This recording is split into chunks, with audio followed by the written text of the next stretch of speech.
It started from primary school. I was really angry. I got in loads of fights. I used to steal money from women that I used to sleep with back in the days when I was to be small. Then I got older. I started getting involved with selling drugs. I started getting involved with gangs, with knives, people that had guns, girls. Girls started getting pregnant, things like this, and it just got worse. I used to drink a lot as well. I had drinking problems. I used to smoke a lot, and sometimes I get involved with different women. So I used to sleep with any kind of women that I just had the desire to sleep behind with women and stuff. So that's how I used to live before. That's how my lifestyle used to be. Most of the guys I was hanging around with started to go to prison, and it even got to a level where a drug deal that we did went wrong, and then I ended up with a gun put to my head. I thought that was the last day of my life. When I was doing it, I thought, well, that was how I was supposed to live. You know, that was the best thing to do in life. Coming to the church, I found support with other youths who were just like me. But it came to a moment where we had a campaign of Israel. And they gave me support when I needed it most. When I felt down, when I felt like I couldn't take things no more, they were always there to give me support. Even though I was living that life, it was something in my mind to tell me, is that, oh, you can actually live your life.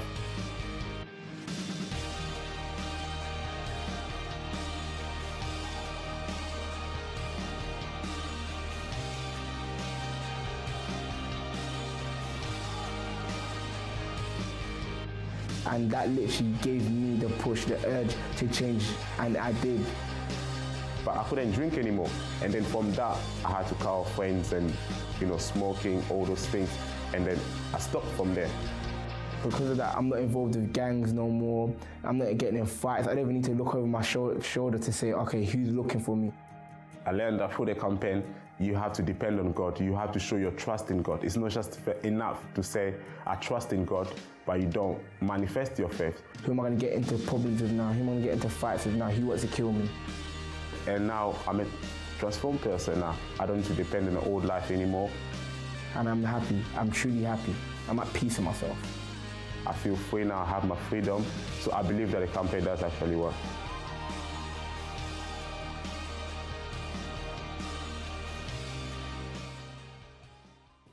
Hello, a very good evening and welcome to Finding Answers. It's a pleasure to be here with you. You know, we're here every single night, and every night we bring to you a different topic, and we want to know what you think about the topics we bring to you because they are relevant to what many people are going through. They are relevant topics. Today we're talking about teen violence. In fact, there's a question that says, how can I get my son, let me read to you, how can I convince my rebellious son to stay away from bad company? Now, I have to tell you something, that living in the UK, sometimes when you see a group of youths together, you probably think twice, if not 3 times, whether you should stay on that side of the road when you see them coming. Sometimes you think, maybe I should cross to the other side because not every teen displays a violent behavior, but some do. I've actually been to other countries, even European countries, where you can see 100 teens, 100 youths together, and you don't see that display of, perhaps not displaying violence, but that violent behavior. Now, the question is, who's to blame? Who's responsible to make sure that youths can change, that their behavior can change? Who's responsible for that? So that's what we're talking about today. If you have someone in your family, perhaps a son, a daughter, because actually sometimes even girls display a violent behavior. We have in this country what they call the ladette culture. Have you heard about that word? You have the lad culture and then you have the ladette culture, which are young girls who drink a lot and get involved into this rowdy behavior. How do you change that? How can you change this sort of behavior?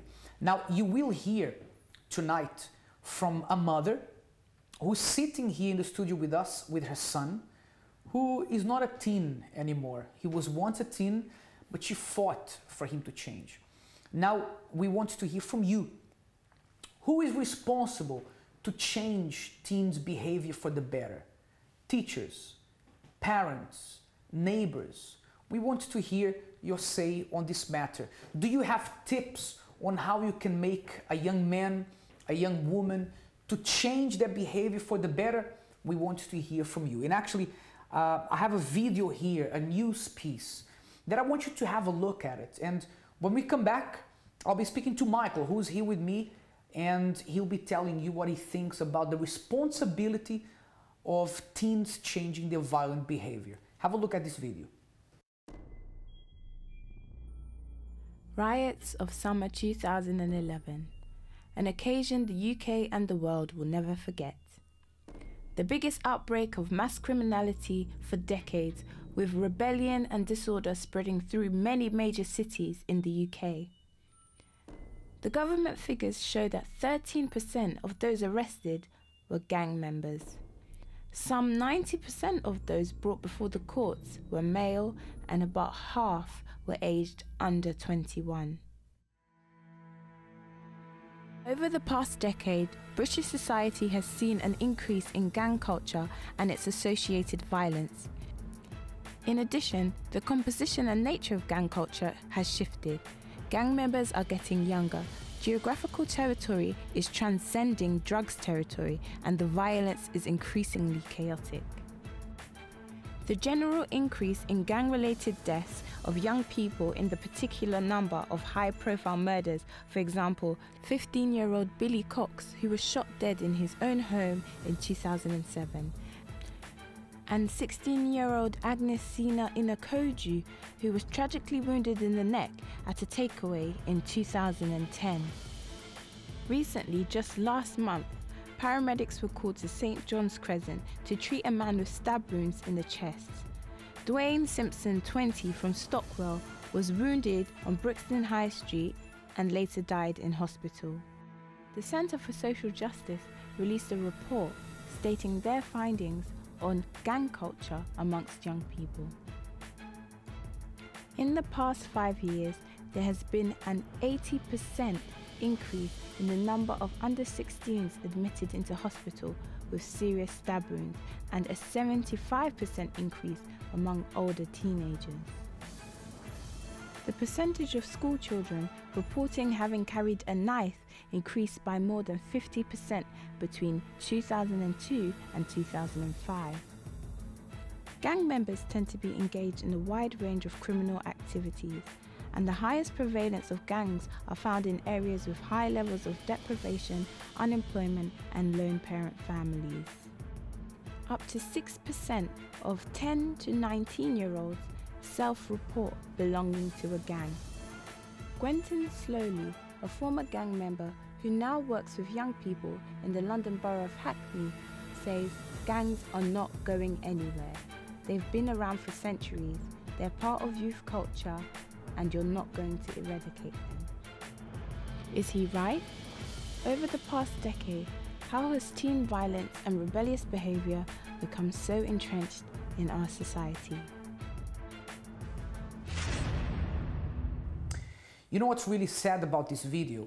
They were showing there that, this girl was, I think, shot or stabbed in 2007, another one in 2010. But the thing is, this is happening so much right now that it doesn't even make the news anymore. It probably makes the local paper where it happens.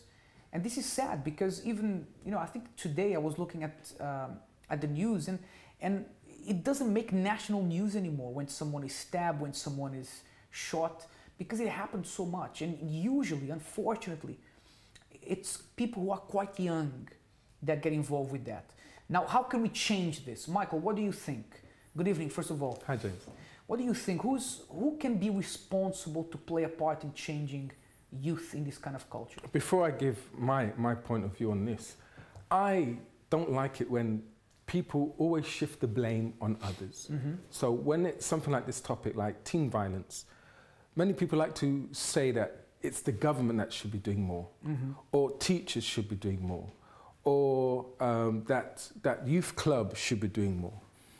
everything, in my opinion, stems from the home. So it's good that the government can be involved in certain schemes to help, or teachers, or play schemes, or whatever the case may be. But I think the parents, and if you look at each individual case, you'll probably find that it comes from a broken home, maybe why that child has gone out and joined the gang and became violent. So I think the main area should start with the home, with the parents. But you know, it's very difficult because some of these youngsters, they come from good homes.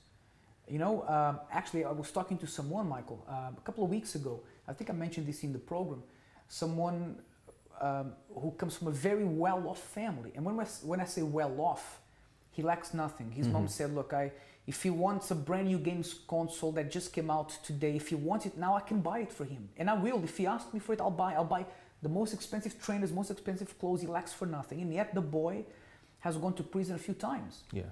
Because he doesn't need to do what he's doing, but he's in that in that violent behavior.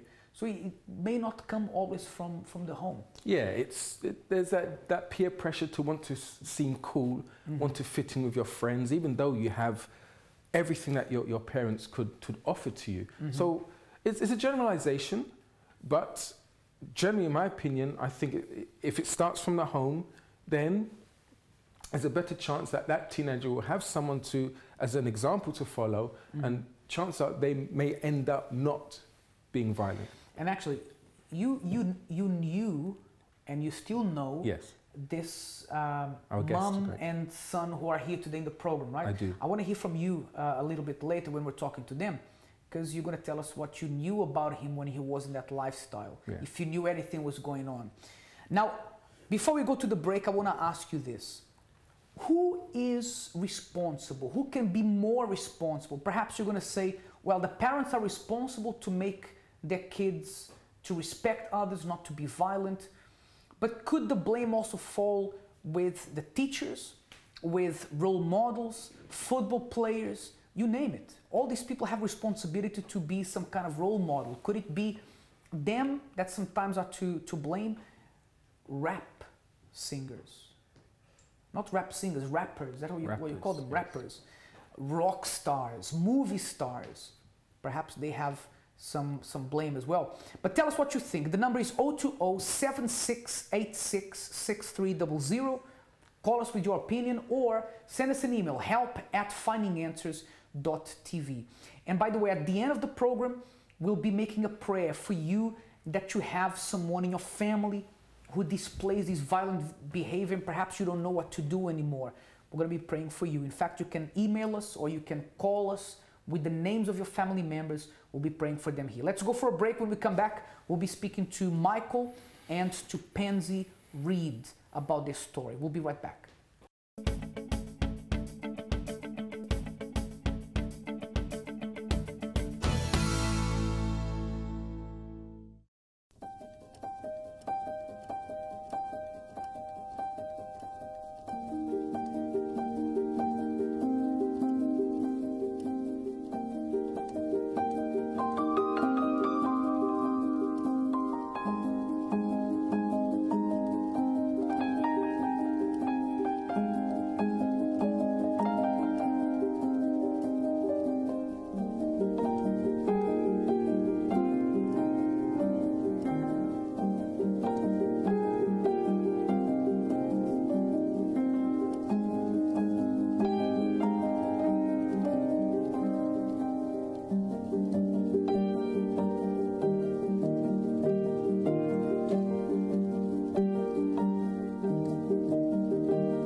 The UCKG Helpline call centre is open 24 hours a day, every day of the week, all year round. If you need help due to a serious problem you may be going through, if you feel that you have nowhere to turn to and desperately need someone to lend a listening ear, then we can help you. It doesn't matter who you are or what you have done, your religion or race, your call will be answered by someone who genuinely cares about you and has your best interests at heart. We also arrange home visits for the housebound and hospital visits for anyone in great need of kindly human contact. Whether it is simply information you want or desperately need someone to talk to, we're here for you on 0207 686 6000.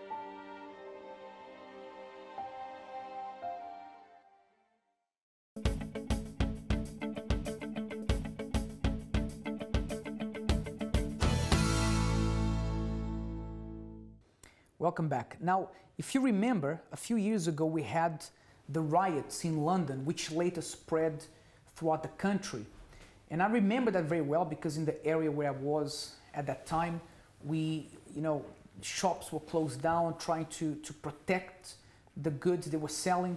And according to my statistics here, more than 2,500 shops were hit by rioters, by looters. And of course, not all of them were angry teens or angry youngsters, but, perhaps a part of them, a percentage of them. And I have here an interesting statistic. 19% in London, 19% of the people that were arrested were gang members. 19%, almost 20% of those. Now, we're going to speak to someone here, to Michael and to his mom, and he's going to tell us about his history of violence, how that started, why did it start, okay? How are you, Michael? I'm good, James. You okay? Yeah, I'm good. Good evening, Pansy. Good evening, James. Now, Michael, you were a fairly violent person, youngster, right? Yeah. How violent were you? I did a good few things. Some good, bad things, right? Yeah, I mean, like a short temper, it was very... Violence was a way of solving problems. For you? Solving conflicts, solving arguments, solving situations. Violence was an answer. Yeah. But that didn't start from home, right, Pansy? Did that start at home, or...? No, I didn't see that side of him at home at all. No, he was normally happy, full of himself, got a lot of confidence. Full of himself? Yeah, full of himself, yeah, he was sure of himself. So he didn't lack any confidence? No, he didn't lack no confidence. He loved himself, really. Did you, I mean, in your mind, when he got involved in the violence and the problems he'll tell us about in a moment, did you know that was going on? No, not in the beginning. I never saw anything of that in the beginning. So for you, he always respected you? He respected me, respected Dad. His brothers looked up to him, his sister. When he was in the house, he was a joy to be in the house. He would be the one that would get the games going, get us all involved as a family. So what Michael was saying earlier, the other Michael that is here as a presenter, that sometimes or most times this comes from a broken family. This wasn't your case? No. Okay. No. So Michael, how old were you when you started getting, angry or violent outside? Secondary school, started secondary school, so 12 years old, 12, 13, it would happen. Like I said, it wasn't at home. At home, I had respect, I had manners, We were disciplined in the house. Mum didn't play. So she didn't... She made sure you respected her. Yeah, there was discipline in the house. There was discipline, We had a lot of respect, and I saw that. I saw what my mum was doing. She was working, and she had the nursery from home, so she was at home. I'd come home from school, and I'd find my mum home. It wasn't like some of my other friends who would be out until water time. I'd have to be home. We had a good upbringing. It was good. It was everything was decent. There was no problems with that. I didn't like to do my homework. Just the normal things. But I'd go to my grandma's a lot. So where my grandma lived, she lived in the estate, and that's where things would normally take place. That's where things would normally happen. So you said it started at 12 years old when you went to secondary school. Secondary school. Yeah. What was the first incident where you got angry or you got into a fight or you did something you now regret? I can't remember the first. I'm asking you because people usually remember the first, but so was that something? It was the norm. The norm. Everyone was doing that. It was just normal. You get into an argument, you have a fight. You know, school you have fights, but I'm talking about it was more than just having fights at school. It was more than just, you know, being bullied or bullying other people. It was more than that. You know, it was one of the incidents I remember. I remember in the news a few days ago there was somebody that was punched. And he was, I don't know, did he die? I didn't watch the rest of the news, but I remember there was a guy who was punched. Yes, I think I heard that, a cyclist, and someone punched the cyclist and he actually fell and died. Yeah, I remember we used to do things like that for fun. That was fun. We used to call it knockouts, and you should just go up to a random stranger and hit them and try to knock the person out. And if you knock the person out, then, you know, your friends high five, yeah, you're the man, you're this, you're that. If you didn't knock the person out or the person didn't fall over, that was 13, 14 years old. Right. So it eventually, I mean, that's pretty bad, but eventually escalated into worse things, right? Yeah, we did a lot of things. Like I said, violence was just an answer. There was an argument, violence. There was, you know, anything at all. I don't know if I could try to explain what I'm saying, but it was normally the way we dealt with things. Yeah?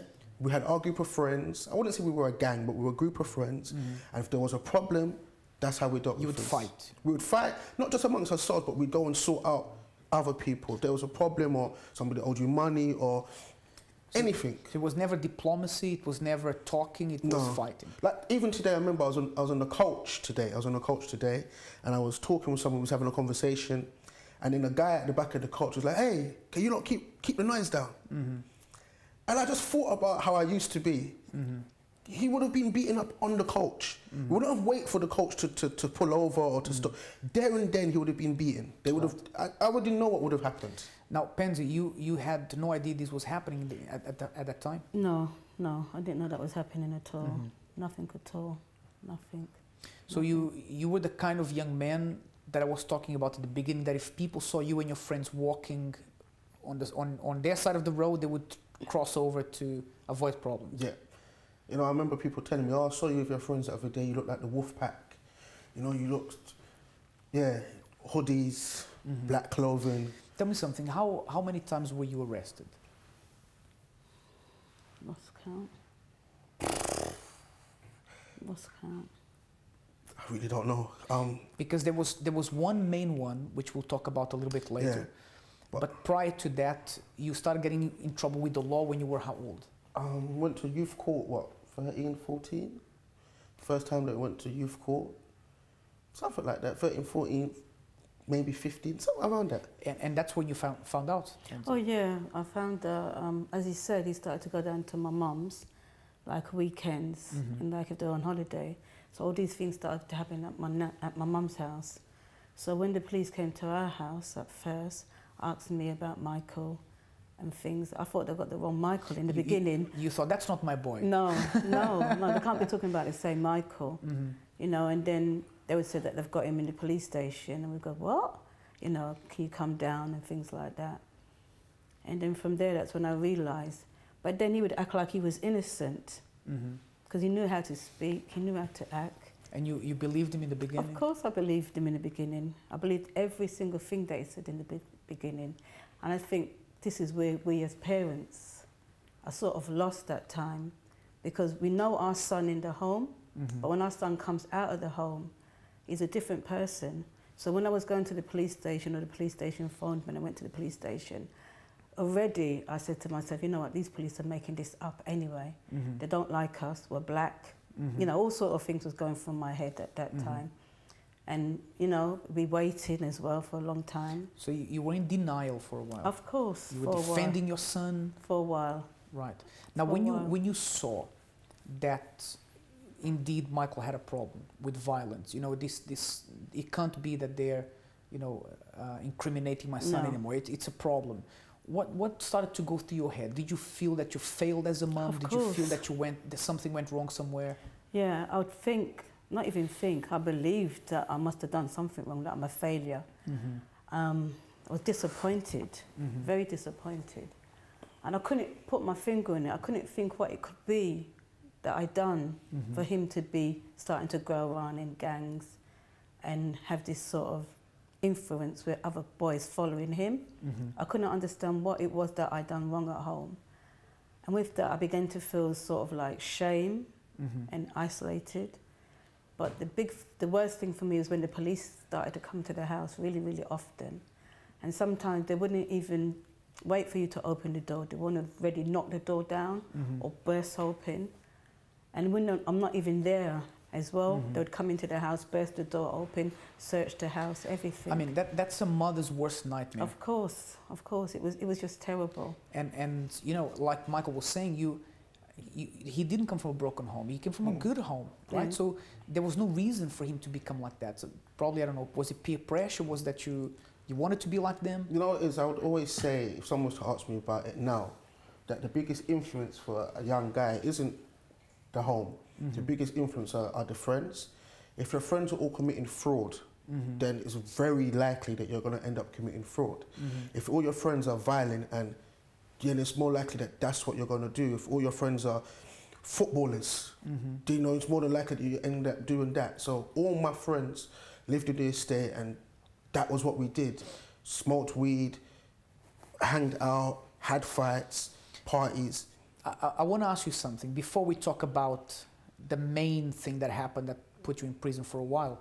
And actually, I went to visit you quite a few times. Do you remember that? Yeah. I remember very well. But before we speak about that, tell me a few things that you were arrested for before the main thing happened. Arrested for the normal, we say normal, but yeah, taking and driving away. So we used to steal cars, steal mopeds. Stole cars and stole mopeds. Shoplifting, possession of cannabis, possession of a knife, robbery, assault on police, assault on police while resisting arrest, assault on police, criminal damage. It's a long list, Michael. You can laugh about it now. Yeah. No, we can laugh, exactly. We can laugh about it now, but it's no laughing matter. No. Now, just before we go to the break, I want to go to you, Michael, because you knew this young man, right? I did. And you knew the family and so on. Yeah. Did you at any point think that this was going on? No, when I saw Michael in the youth group that he used to attend, never had any idea that all of this was going on. He did mention certain things like, oh, I'm with I used to be with my friends and we used to steal mopeds and things like that. He would dress nicely, you know, he had, you know, the trainers and everything like that. But then we'll see him there and he will talk about going home, and then we never thought that that was what he was doing behind the scenes. Okay. So there was no idea at all that he was this person. Now, I've been told that there's a call waiting to speak to us. Just before we go to the break, let's take that call. Hi, good evening.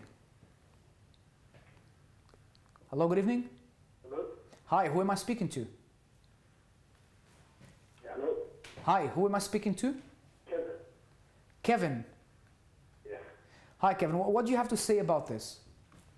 Yeah. Can you hear me? Yes, I can. Yeah, what I have to say is the way I see it is young people normally get involved in gangs and these sort of things because of lack of attention at home. Right. Because I myself was involved in gangs. And, Okay. It's misdirection, not really having nothing to live for. The way they see it, as they don't have no direction, no role models at home that lead them to look outside. Okay. So that's my view on how it is. So lack of attention is one of the main reasons. Yeah. Although Michael, that wasn't the case with him. He had a lot of attention, a great home, but you said for you that was a problem, right? Yes, yes. Okay, have you left your violent days behind you? Yes, I have. I have left it. Thank God for that. All right, thank you very much, Kevin. Thanks for your call. We're going to go for a break. Now, when we come back, Michael, you're going to tell us about one of the biggest mistakes you've ever made. Yeah. And it took away some years from your life. But you're going to hear Michael's story, and you will hear how his mom fought for her son to change and to be the man that he is today. We'll come right back.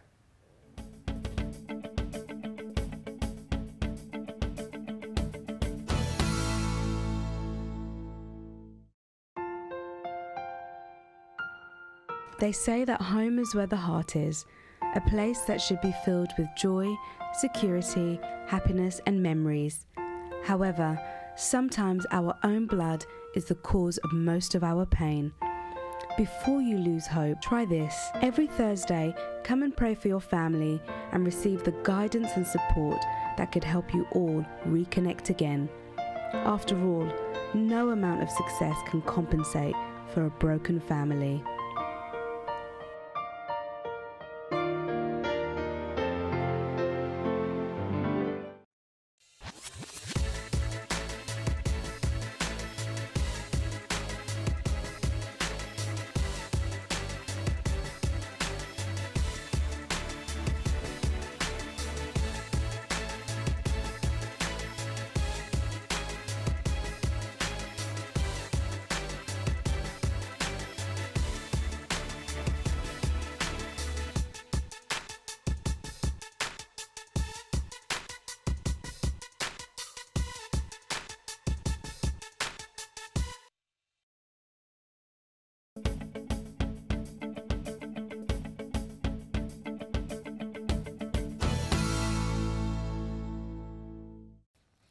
All right, now before we go back and hear Michael's biggest mistake, probably one of the biggest mistakes he made, I want you to see what the people in the street of London have to say about this subject, teen violence. Who's responsible? The questions were, let me see if I can find them here. What do you think is the main reason for young people turning to violence and crime? Do you think society is doing enough to tackle unruly behavior? What do you think can be done to curb the amount of young people involved in this lifestyle? Have a look what people said. This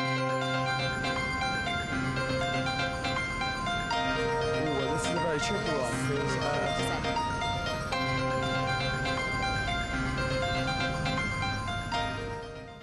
Today's topic is based on teen violence.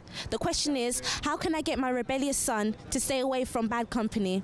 Today we're going to find out the answers and opinions from the people here on the streets of London. Stay tuned. What do you think is the main reason for young people turning into violence and crime? Society. Why do you say society? Purely because the whole rich get richer and the poor get poorer kind of thing. So I think like it's kind of rebellion, I guess. Rebelling against, that's not the right word. Yeah, rebelling against all in a way, maybe. I wouldn't say video games, but well, most people think video games, but I just think it's the environment that you live in. Like where I live, which is in Hackney. So it's just about the area you live in, and yeah, I think that's it. I wouldn't say video games because people are a bit grown now. Do you think it's right for people to blame society? In some ways. I don't know how to elaborate on that, but yeah. The ones who know, yeah. But I don't know. I guess so.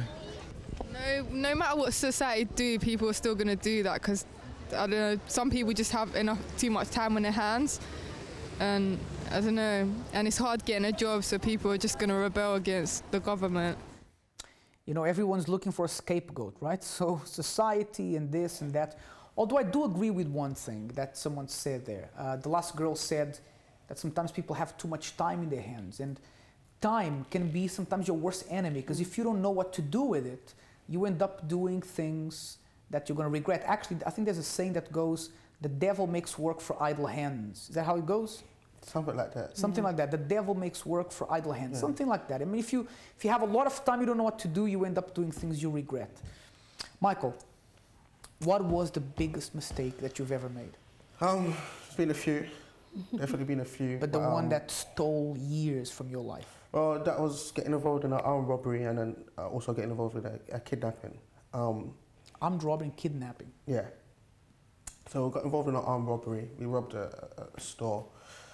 And we ended up getting caught and ended up getting bail. We was on bail for about a year because although we had previous none of my previous had been of that sort of thing. So, and then while on bail, I got involved in a kidnapping situation. So I went to court for robbery, possession of a firearm, and then I went to court, got found guilty, and then got sentenced to 7 years. And then went to court for kidnapping and incitement to rob, and got another year on top of the sentence that I already had. So I ended up getting an 8-year sentence. How long did you do out of those 8 years? I did 5 years, 5 months. 5 years. How? 5 years, 5 months. The 5 years, 5 months. 5 months is very important. How did those 5 years and 5 months feel like? What did they feel like? Slow. It was devastating. It was, you know, wow. I didn't think I would end up doing 5 years. I got an 8-year sentence, so I thought, okay, I'll do 4 years and then I'll get parole. And, you know, I remember I was very violent to begin with when I first went inside. I went in as a young offender.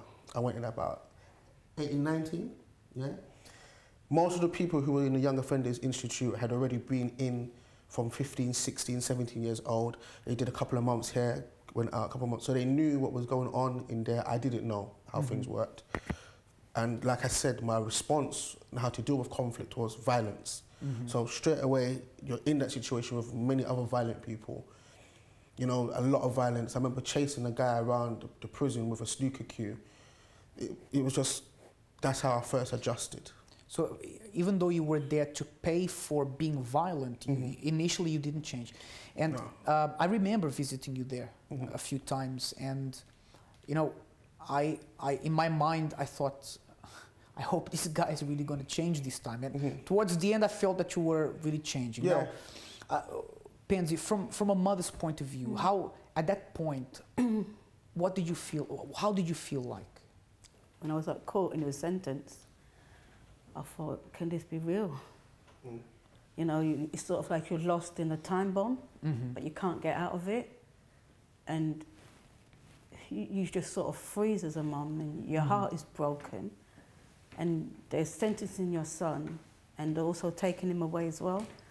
And all you have to speak to is the solicitor. But that's just the solicitor's job. So he doesn't really feel your pain. Did you feel powerless? Of course. To help him? Of course, yeah. I felt like nothing. I felt like a part of a mother's duty was totally just ripped, you know, by someone that I don't even know. Yeah, because, I mean, your son had a history of being violent, being involved with the police, the times he was arrested, and you know, you had tried many times to help him. Now he was going to be put away for a while, and he was out of your reach. He's going to be put away for a long time. A long time, and he was out of your reach apart from the few visits you could do. Now, what happened? Where did your faith come in order for him to change? Where did God come in order for him to change? Well, I got my strength from the church that I went to. Right. I went to the church at Brixton, and I listened to the advice that the pastors gave, and the chain of prayers that they told us to do. And also I was doing that every Thursday. And there was a campaign in the church that was taking part. And me and my husband, we decided that we're going to take part in this campaign for Michael. So we had a car at the time, good condition car, proper car. And we sold that car. And with the money that we got from the car, we took all of it, according to the word of God that the pastor preached that day. Because I never actually heard a teaching like that, that Jesus Christ was a sacrifice himself. So if we give something that we love and sacrifice to God, then God will hear and answer our prayer, no matter what, because there was nothing impossible that God could do. Right. And you did that as a matter of your own faith, or someone told you to go and do that? Oh, no. It was, as I said, me and my husband agreed to do it. After sitting down listening to the teaching of the church, the teaching what the pastor was teaching.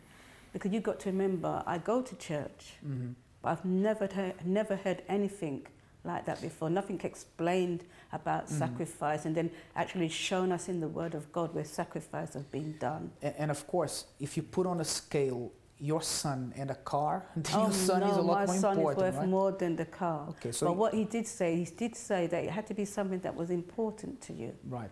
It couldn't be something that had no value. Okay. So you did that, and you were using your faith while he was there. You were praying for him every Thursday, you said? Every Thursday I'd go do the chain of prayer, because on Thursday was the day that we prayed for families. Right. No matter what condition it was, it could be, but it was a family day. Right. For anything in your family. So when your son came out, Michael, when you came out, what was on your mind? Did you want to change your life? Did you want to become a new person and you didn't know how, or at that time you didn't want to change yet? If I could just go just before I came out, I remember my mum was doing that. She'd come to visit me often, well, as often as we could. And one thing I used to really like was that she never used to ram things down my throat. She never used to be like, oh, you need to change your life. You need. She didn't do that.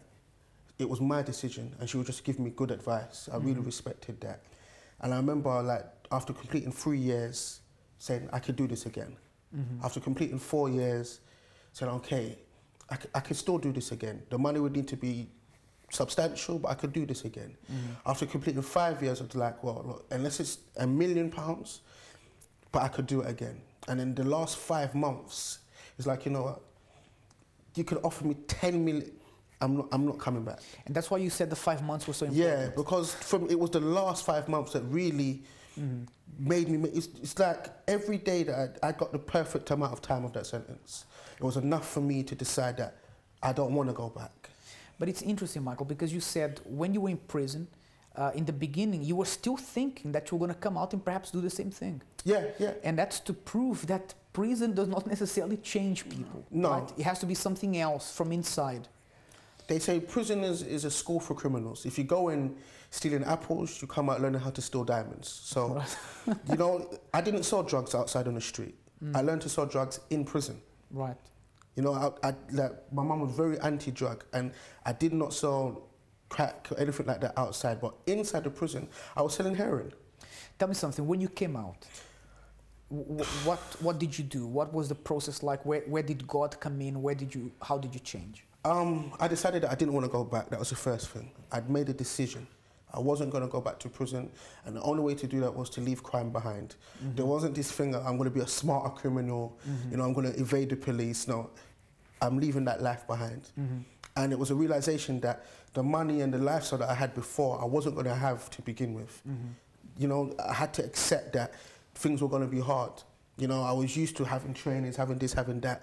I wasn't going to have that, and I just had to make up my mind and realize that I had a long-term goal. So you said, no matter how hard this gets, I'm not going to go back. I'm not going to go back to crime. Were you coming to church with your mum? At the beginning, I wasn't. I tried to do it on my own. Right. That was what I tried to do first, and it just got harder and harder and harder and harder, and it was just difficult. Right. And I was coming some Sundays, you know, some Sundays, you know, I was very thankful to the church. They came to visit me, they sent me, you know, letters, and I did show my appreciation. I did want to come, and I was hearing the word, and I decided that, you know what, it's becoming so hard. I can't do this alone. I can't change my life alone. I need the help of God. Right. So just like my mum took part in a campaign, I took part in a campaign. How is your life today, Michael? Today, I'm happy. I'm happy. I can truly say I'm happy. Is everything perfect? No, by far it's not perfect. You know, but I'm happy. I'm not involved with the police. I don't have them knocking my door. You know, I had, for instance, I had a police officer, I was stopped the other day because I had a fine from 2001. And I didn't know about the fine. That's to show how much times I haven't been arrested or stopped. Before, I was stopped every week, every month. Now, you know, 2001 is where the fine was from. So. And when the police stopped you, you didn't fight them? No. And now you're married as well, right? Yeah, married, started my business. Everything is moving in the right way. Like I said, it's not perfect, it's not easy.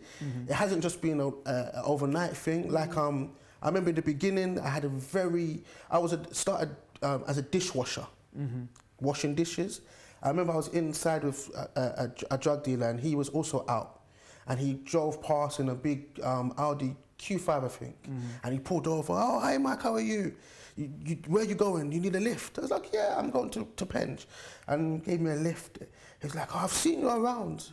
You know, I really respect you. I really look up to you. I'm thinking, what? And you were a dishwasher? Yeah, I'm washing dishes in a restaurant. You know, my training, I have nothing. He's driving around in a Q5, that was like the biggest car at the time, and he had money, and you know, he just come from the Caribbean restaurant and ordered like £20 worth of food, and I was, and he said, I really look up to you, like you're my hero. I said, what are you talking about? You're living life. And it's like, nah, I wish I was strong enough not to go back to crime. I'm not strong enough. I have to do this. And I know that I'm going to go back to prison. But you've come out and you stayed out. And I really respect that. And he doesn't know that that really helped me. And today you don't wash dishes anymore? No. In the house occasionally, but yeah. But no, I'm no longer a dishwasher. And actually you help other youth in the church as well, right? Other people who are going through the same thing that you went through. If I can say that was the best thing about what happened to me, the fact that I've had this experience and I was strong enough to cope with the experience, and now I can understand where other youth are coming from, and I'd love to give back to the youth, especially those who society deem they're just troublemakers, they're this, they're that. I love to give back to those youth because I know how I was. So if I could just help one out, because I can understand where they're coming from, that's probably the biggest joy. Great. Now, Pansy, one last question. For mothers out there who are, you know, thinking, well, how can I help my son? What can I do? You know, I feel desperate. What would be a word of encouragement to them right now? The only word that I could give them right now is to find a church. Really and truly look for the church. And your answer will be in the church. Whatever the man of God tells you to do, whatever the advisors tell you to do, don't question it. If you're really desperate, if you really want to see your son, your daughter, your husband or your wife, as I said, it's a family thing. Whoever it is, just go there. And use their faith and the same thing will happen, Use their faith. Listen, don't ask no question, just do it. They've tried everything else and everything else has failed. Although some questions are good, like what do I do? Of course, of course you're going to ask those questions. What can I do? Of course. But in terms of no doubts, right? No doubts whatsoever. No doubts. Guys, thank you so much for being here. And your story is amazing. I'm sure it's helping a lot of mothers and kids alike. Now, before we go, I think we have just enough time to go for the mail of the day. How are you, Kimberly? I'm doing good, thank you. Yes. Kimberly, do you have the letter there with you? Do you want to go ahead? Yep, please. Sure. Well, the mail of the day we have from Adam. I was flickering through, my gosh, flickering through the channel, and I came across the show. I think that a lot of times youths fall into life of crime because of circumstances at home and the environment. When you grow up in poverty, all you dream about is, you know, affording nice cars, jewelries, and a big house. Crime is so accessible, and that is why so many get involved in the hope of getting money, lots of it, and fast. It's a shame because the circumstances are usually daring, looking over your shoulder, prison, and sometimes even death. It's not worth it, but no one thinks they will get caught. You know, Adam, it's true that crime doesn't pay. Never pays. I've never met a criminal who was never caught. It's only a matter of time until you get caught. Now, just to reply to something you said there, that some people feel like crime is the only option they have. It's not true. It's not the only option. You have other options. Crime may be the easiest option at that time, but is never the only option. Remember that. And sometimes you have to start maybe at the bottom, washing dishes, right? Like Michael. But soon enough, perhaps you'll be washing only your dishes and you'll be having your own business, career, and that's how things develop in a way that no one can take it away from you. Okay? We're going to go into a break. When we come back, we'll be wrapping up and we'll be making a special prayer for the families. Families who have a problem with violence, for you, mother, who want to pray for your son, for your daughter, for whoever it is. We're going to be interceding on your behalf before God. We'll come right back.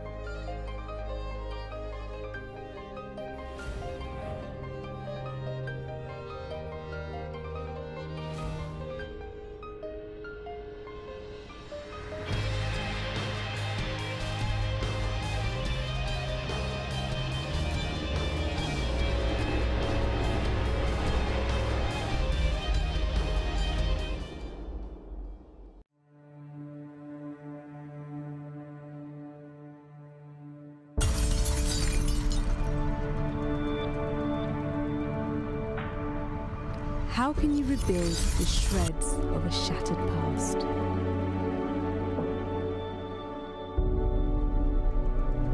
Let us help you.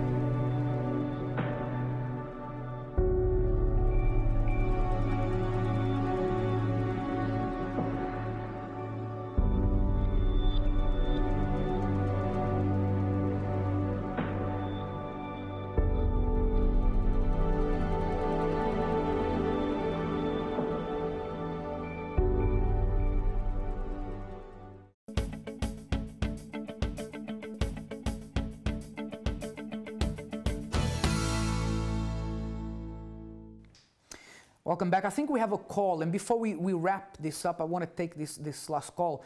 Hi, good evening. Hello, Pastor. Hi, how are you? I'm perfect. Who am I talking to? Kevin. Kevin. I spoke to you, Kevin. Yeah. It's the second time I'm talking to you. Yes, Pastor. I thought there was another call. All right, Kevin, but thanks for speaking to us still. Good speaking to you again. All right, see you later. Okay, I thought it was another call, but I don't know why Kevin was still there. Hopefully your bill won't be too high, huh, Kevin? All right, listen, I want to talk to you about something. You know, we were talking earlier about responsibility. Now, someone said earlier in the street question that who's responsible for violence, teen violence, and someone said society. You know, bringing up a child is a parent's responsibility together with society. It's a joint effort. The more stable society is, the more stable a child, a teenager will be. However, it's not one person's responsibility. It starts at home, for sure, without a doubt, like Michael said, but sometimes peace at home is not enough. A good home is not enough, and Michael Reed's story is a perfect example of that. So perhaps it's a combination of factors. But one thing is for sure, one thing is absolutely sure. When you see yourself in a situation where you see someone you love going down the wrong road and you feel powerless to help them, like Pansy said, I mean, what can you do when your child is taken away by the police? What can you do when someone you love is arrested, is taken to prison? What can you do? Sometimes there's only one thing to do, right, Michael? What is that? That's prayer. That's for those that believe, right? Mm-hmm. But prayer does work. And Pansy is a witness of that. When she prayed, actually, she did more than pray, she sacrificed for her son. And she saw great results from that. Yeah, and the thing is that we understand that sometimes you may not have the strength to pray. You may not have, you may not even know how to pray. But you know what? God understands your words, your simple words. God understands when you say, my God, I don't know what to do with this person I love anymore. I don't know what to do with my son, my husband, wife, daughter. I don't know what to do about them anymore. If you just say that, but you ask for help, that's enough.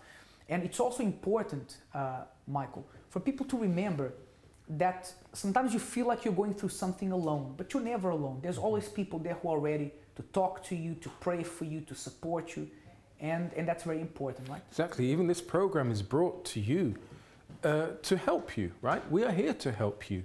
We have brought on people like Pansy and Michael to share their stories. So, you know, there's always help somewhere. Mm-hmm. Counselors, pastors, churches, wherever the case may be, there is help out there. And, you know, the greatest help that we can ever get, James, is from God. Yeah. And that's why we have the prayer at the end of each program. So that's why we're going to pray now. So if you've tried everything, you've tried counselors, you've tried, you know, every trick under the sun, as they say. Not that that doesn't work, but if that hasn't worked, if it hasn't, let's talk to God, because our prayer will bring result. The Word of God says, faith is the substance of things hoped for, the evidence of things not seen. If you believe, you cannot see your family member transformed yet, but you believe he can, your prayer can do that. Let's talk to God now. Prepare your glass with water. Let's pray. Prepare now for the moment of prayer.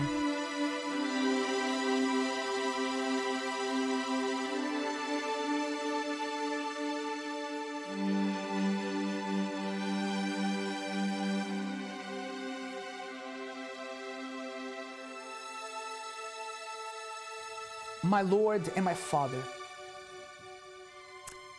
a criminal may be a criminal to everyone, but a criminal is someone's son.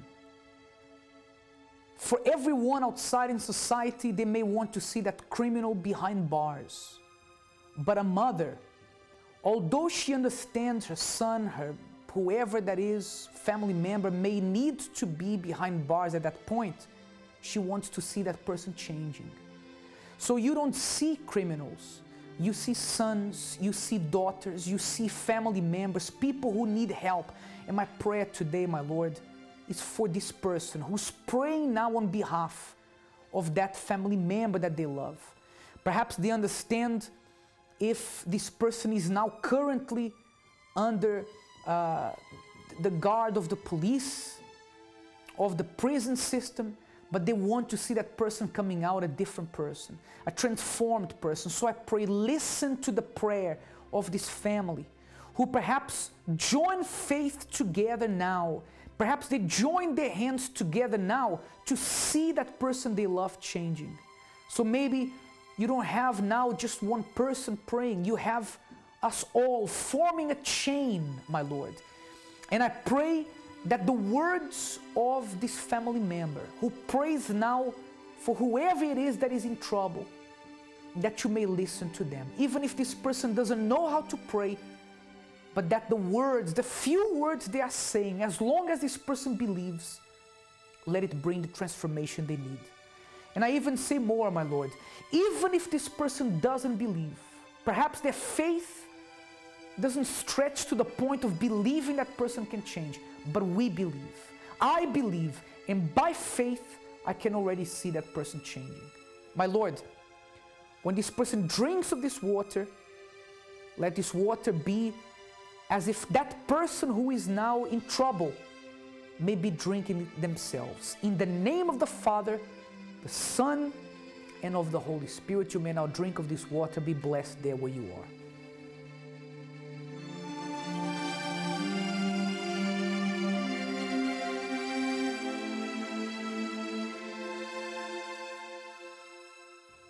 That's all we have time for tonight. We'll be back with you again tomorrow. But remember, you don't have to go through your problem alone.